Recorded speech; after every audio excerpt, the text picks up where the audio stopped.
Hi friends, in this video we'll be going over Voidwastes Tier 5. This is the first time we start seeing some of the enhanced patterns for this boss, but honestly, I think you'll be able to handle this one just fine.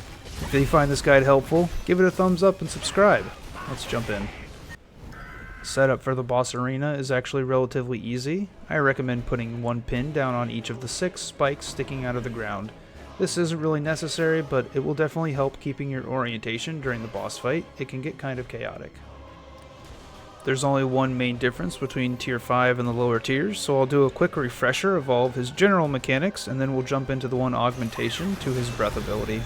Much like the normal version of this boss, there will be 3 beams, which the party will need to split up into pairs of 2 in order to intercept. These beams give you a stacking debuff, which stacks up to 30, causing an instant kill on the player, or 30 on the boss, causing the party to wipe. I recommend switching off at 20, just to be safe in case you get stunned. There's a little bit of leeway. Throughout the boss fight, the farthest player from the boss will get a red orb over their head, like you saw in this party. Simply move it to an open space away from the beams, all the way at the back of the arena, and as soon as the orb disappears, return to your position. Now for the first change, you'll notice at points 2 and 4 in this video, a consecrated wall has spawned in. Just like in normal mode, if you interact with the spire, it drops the wall. You will have to maintain a good amount of distance between your other party members, making sure to line up around the outside of the arena as to not fear the tank while he's positioning the beam.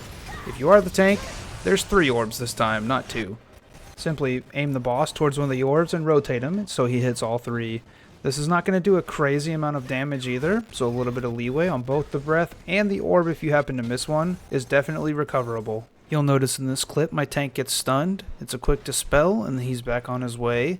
And at the end of the clip, one of the crossbowers is a little bit too close and you'll see him get feared. It's not the end of the world, but some mispositioning can definitely cause chaos. The final mechanic is another one that you're probably familiar with. He's going to do a voice line, and everyone's going to get a yellow orb over their head. It's important that everybody immediately stacks in the middle of the arena, keeping in mind to still tank your beams, but healers, this is where you want to provide all defensive layers as well as tanks to make sure everybody can soak the incoming hit. And that sums up all the mechanical differences for Voidwastes Tier 5. If you have any other questions, let me know down in the comments. Otherwise, good luck in your dungeons. Thanks for watching, and I'll see you guys next time. Take it easy.